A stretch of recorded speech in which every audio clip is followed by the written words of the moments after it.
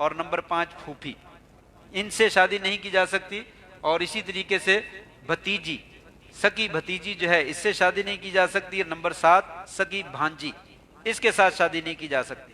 یہی 7 رشتے رضائی طور پر بھی حرام ہیں، رضائی والدہ، رضائی بیٹی، رضائی بہن، رضائی خالہ، رضائی پھوپھی، رضائی بھتیجی اور رضائی بھانجی۔ 7 اور 7 14 ہو گئے۔ 14 3 رشتے سسرال کی طرف سے ہیں۔ ایک تو بہو، بہو جو ہے اس کے ساتھ شادی کرنا سسر کے لیے جو ہے وہ جائز نہیں، اپنے بیٹے کی بیوی کے ساتھ شادی کرنا جائز نہیں۔ اور اسی طرح بیوی کی ماں جسے ساس کہا جاتا ہے، اس کے ساتھ بھی شادی کرنا جو ہے وہ جائز نہیں۔ کتنے ہو گئے؟ 16۔ 17ویں عورت وہ ہے جس عورت کے ساتھ آپ نے شادی کی ہے، اگر اس کی پہلے خامد سے اولاد موجود ہے، بیٹی موجود ہے، اگر ازدواجی تعلقات قائم کر چکا ہے، اس کی بیٹی کے ساتھ بھی شادی کرنا جو ہے وہ جائز نہیں ہے، اگرچہ اس بیٹی کا تمہارے ساتھ کوئی رشتہ نہیں، اس بیٹی کا تمہارے ساتھ کوئی رشتہ نہیں، تمہارے بیٹے کے ساتھ شادی کر سکتی ہے، وہ بیٹی تمہارے بیٹے کے ساتھ اور اس کی ماں کے ساتھ تم خود شادی کر سکتے ہو، باپ عورت کے ساتھ شادی کرے، بیٹا اس کی بیٹی کے ساتھ شادی کرے، یہ دونوں رشتے ہو سکتے ہیں، لیکن عورت کی بیٹی کے ساتھ یہ بندہ شادی نہیں کر سکتا اگر ازدواجی تعلقات قائم ہیں۔ اگر شادی کر کے فوراً وہ عورت فوت ہو جاتی ہے، رخصتی نہیں ہوئی ہے، اب اس کی بیٹی سے بھی شادی کر سکتا ہے۔ تو یہ بھی ربیبہ بچی جس کو کہا جاتا ہے قرآن مجید نے، یہ 17ویں عورت ہے۔ اور 18ویں عورت ان تجمعوا بین الاختین، 2 بہنوں کو جو ہے وہ جمع کرنا، ایک وقت میں نکاح میں 2 بہنوں کو جمع کرنا، یہ بھی جائز نہیں ہے۔ اور حدیث میں بھی ایک رشتہ، 2 رشتے اور زیادہ ذکر کیے گئے، خالہ اور بھانجی، پھوپھی اور بھتیجی، ان 2 عورتوں کو بھی ایک وقت میں نکاح میں جمع کرنا جو ہے وہ جائز نہیں۔ یہ رشتے ذکر کیے گئے، اس کے علاوہ باقی جتنی بھی عورتیں ہیں ان سے انسان شادی کرنا چاہے تو کر سکتا ہے۔ 4 شادیاں کر چکا ہے تو 5ویں شادی کسی بھی عورت سے نکاح کرنا جو ہے وہ ناجائز ہے۔ اول تو کرتا کوئی نہیں ہم میں سے، لیکن بہرحال اگر کوئی کرتا ہے تو اس کے لیے بھی یہ پابندی ہے کہ وہ 4 کر چکا ہے تو 5ویں عورت سے شادی کرنی جائز نہیں جب تک ایک فوت نہیں ہو جاتی یا ایک کو جو ہے وہ طلاق نہیں دے دیتا۔ یہ اللہ تعالیٰ نے احکام جو ہے وہ ذکر کیے ہیں۔ اللہ سے دعا ہے اللہ کریم قرآن مجید کو صحیح سمجھنے کی اور سمجھ کر اس کے مطابق ہمیں عمل کرنے کی توفیق نصیب فرما دے۔ قرآن مجید کو اللہ تعالیٰ ہمارے دلوں کا جو ہے وہ نور بنا دے۔ وآخر دعوانا ان الحمد للہ رب العالمین۔